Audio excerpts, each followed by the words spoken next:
part of what makes life worth living has been turned off. Right? And I understand why, I get it, but it doesn't mean it makes it any easier. Part of what makes life worth living has been turned off.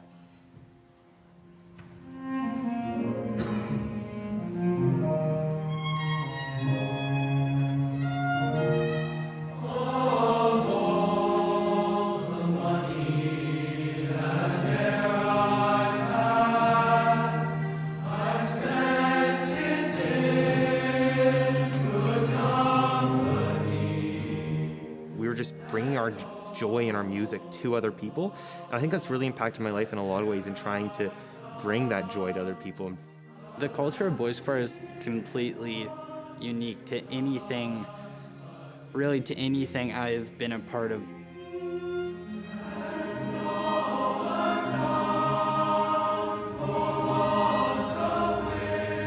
You're here to perform, and you're here to almost bring joy to other people and even to yourself. I don't have a good word for all that it is.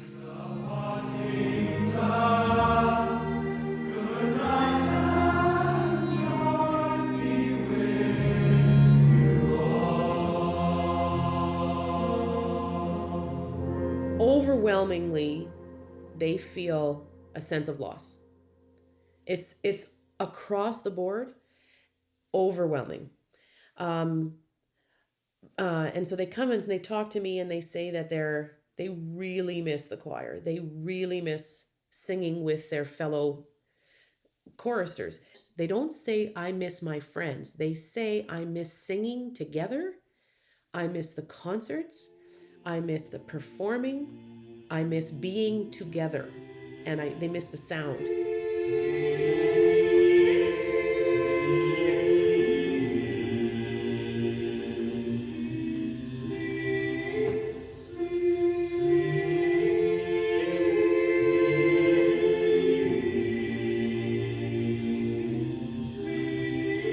I'd say here in Grande Prairie, you're never going to find anything like it. I think, especially, I don't know, just in North America in general, I feel like something like the arts are not nearly as appreciated as I think they should be. And programs like this, I think, help in educating people and to get them to understand what performance, especially a choir, right, of all boys, like that's pretty rare, right? And being a huge choir, like one of the biggest in Canada, I think it really shows people what people can, like, what we're able to achieve and what persistence and practice and excellence looks like. Choir, really, like, you think the boys want to do choir because it sounded, I'm sorry, I'm kind of ashamed looking back that was my attitude, but so my perception or expectation going in was they were just going to go and sing. But really what happened is they went in and they built relationships. Sing merrily a song, sing today. Come together along and sing today. Sing together along. It's definitely something for the community to be proud of, to know that we're not only known for our oil and our cold weather, we're known for a fantastic boys choir. So to go after the first year and experiencing the first concerts just as a parent, as a preppy parent, just really blew me away, and seeing the level of quality in the choir and how the whole organization was ran.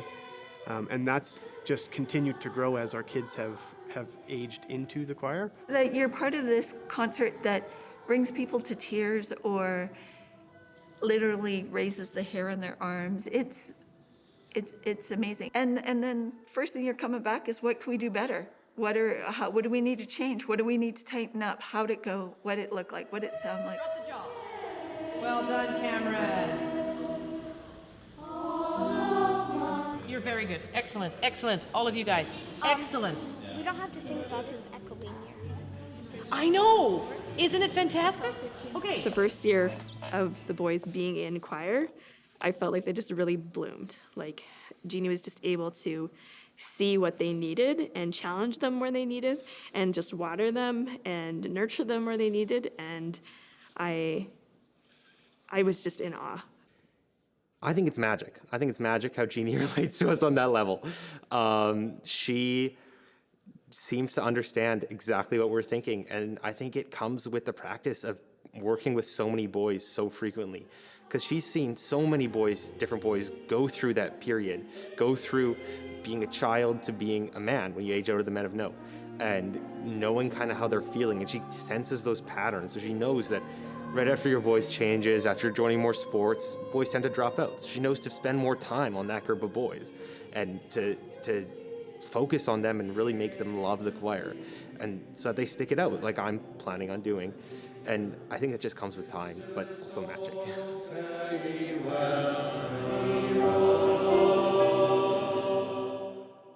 She just creates almost a different home in your life where you don't necessarily have to be going to school or be going home, but you come into a place where you belong, and that sticks with you even after. Because if you see Jeannie on the street, she'll always say hi, always ask how you're doing, and it'll just be like you've never left.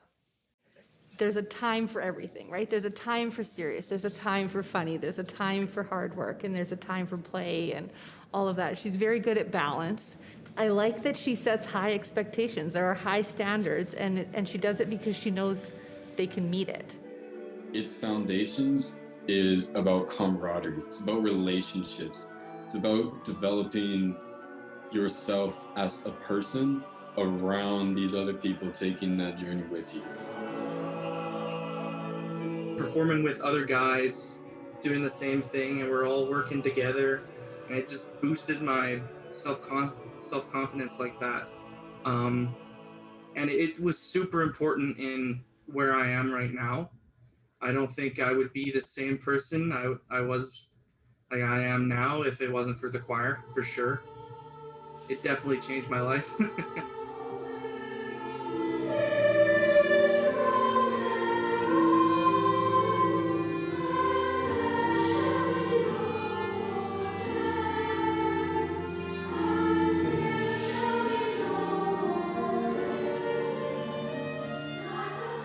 I don't know if I've seen anybody that can coordinate and develop and teach and engage with so many young men and little boys, really. Like, we're talking, the age range is amazing. And to be involved with all of them that's just Jeannie.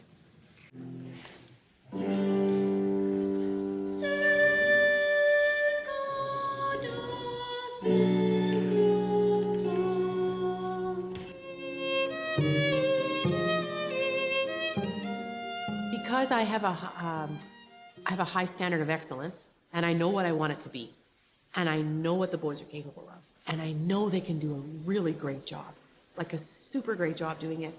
But sometimes you just got to really push them, and you have to push them quite hard to get them up there to that standard that you want. If there isn't this mutual respect between the two people, or a mutual love for each other, or a like for each other, it's hard, it doesn't work. And I've explained this to people, when you're on stage and you're like, I'm this close and I'm conducting, and they can tell if I move my eyebrow up 2 millimeters because they know me so well that the climax is coming, and let's do this together, boys, and my eyes will get bigger. We're making something beautiful together. And if there isn't a good relationship between the conductor and the singer, it's not going to be a beautiful moment. You won't have that feeling. You won't have that aesthetic response. I definitely think that I'm in a unique position because I do take them when they're 7 and sometimes 20, so, but I don't take credit for that. Like, I think that's just part of the parents. I'm just a small little cog in the wheel. The parents are doing such a great job, and the boys are working on themselves, and the schools are doing such a wonderful job. So, but it's great to watch the boys grow up, of course. That's cool. It's a privilege, actually, to watch these boys grow up.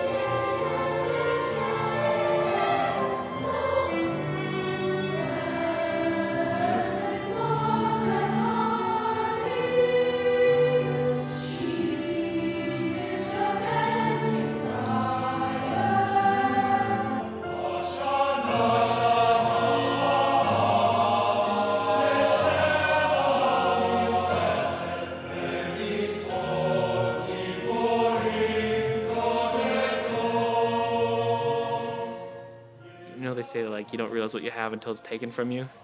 I think this year has been a really big eye opener for everyone, especially my mom. Just kind of realizing what she's accomplished and what it looks like when, especially I know a bunch of people were commenting last Saturday, I believe, was when the concert was supposed to be, and a lot of people on Facebook were saying, "Oh, I missed the concert. Like, oh, here's some pictures of my boys in here," and everyone misses it, right? So I think that of any time to realize, it would be now, just the momentous and the huge impact they have in the big program and what it's really become. I remember it was a voice changer class on a Thursday evening, and they all came in very scared because they had heard about all the news of the pandemic. And I had said to the boys, well, I'll see you all next week. Little did I know that that Sunday, everything would shut down. Well, I think, like the rest of the world, we were just trying to process this information. And so there's the shock first. Is this for real? Like, is this really happening here? Oh my gosh, this is really happening. I can't have a concert. And then you have to mourn that. You have to go through the whole period of sadness. And then it's, okay, what are we going to do?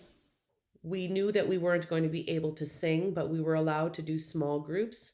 So what can I do in the music realm that would keep the boys in their small groups to continue those relationships, but not have us sing?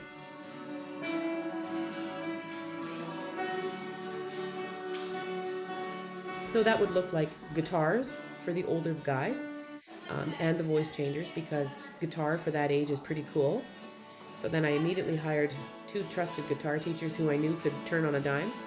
And I ordered 120 5-gallon pails, drumsticks, tuning forks, and I made all sorts of kits for the boys. And we got a hold of handbells, so that the boys would do bucket drumming, handbells, all sorts of music education things that didn't require us to sing.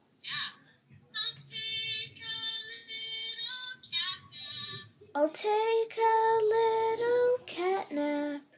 So we actually have one of our teachers whose specialty is over Zoom. We do it all. One thing we've all got.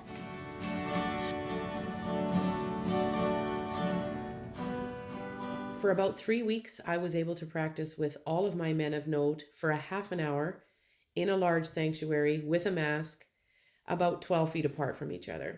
Okay, everybody up. Open up.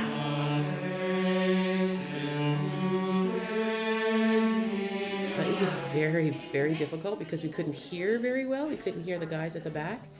But we managed to get our Red River Valley video finished.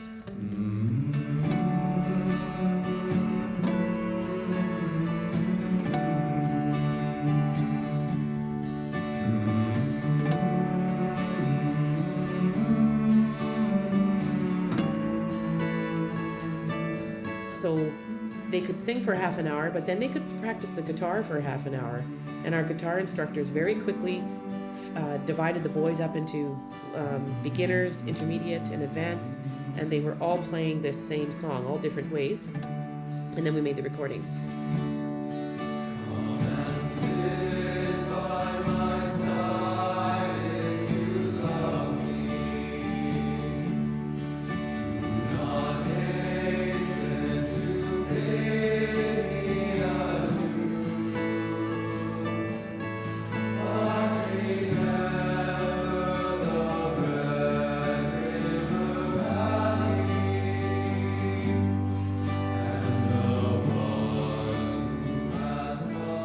It's the proactive stage, right? And you look around, okay, what are other people doing? Everybody was panicking. Like, everyone was just freaking out.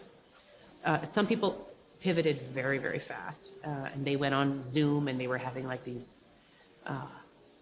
great rehearsals or whatever they were doing. I wasn't so quick I hate Zoom.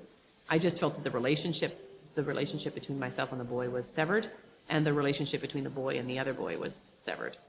Kind of disappointing for us that we don't get to go do the concerts, but I think it can still be fun making videos of us singing and stuff, and I got to go to the Silent Night thing. So I wasn't able to record Silent Night in groups. So for the senior choir, we recorded one boy at a time.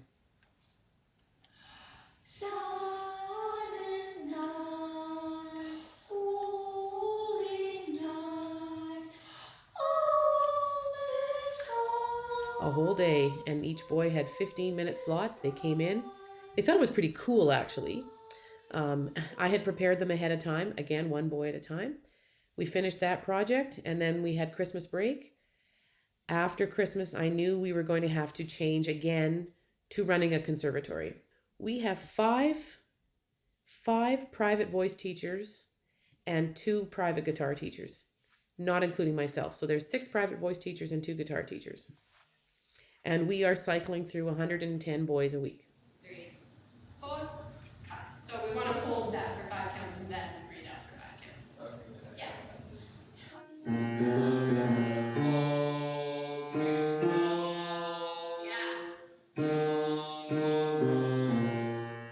Twinkle, twinkle, down.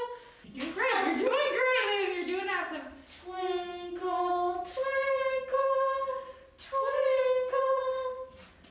Yes, yes. One more. You know, early on in the pandemic, people were saying, oh, you know, you just have to find what you're grateful for. It took me a while to get there. I wasn't grateful for anything. I was too mad. I was too upset. But now I do see some of the blessings that are coming from this time that I'm spending one-on-one with these boys. I'm getting to learn their personalities so much better. And they're, you know, more about who they are as people inside. And then I think I'm going to be a better teacher for them. And vocally, they're doing some pretty cool things. You know, when you have a private lesson, wow, you can hone in on what they need. And 1, 2, 3, 4.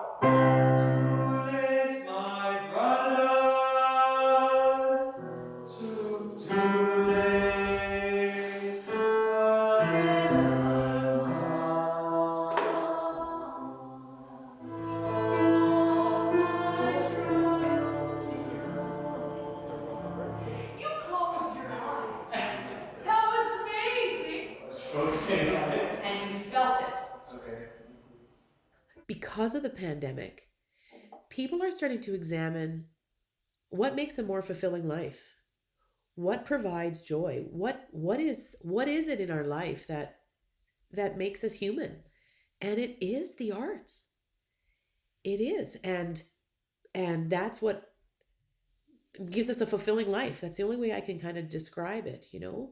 I feel that people who don't have the arts in their life, there's a complete segment of their life that is dead, hasn't been awakened. There's a whole part of their life that they haven't experienced yet. Like 30% of your life you haven't tried? Oh my gosh, like open it up, people. Like, oh, there's so much you're missing.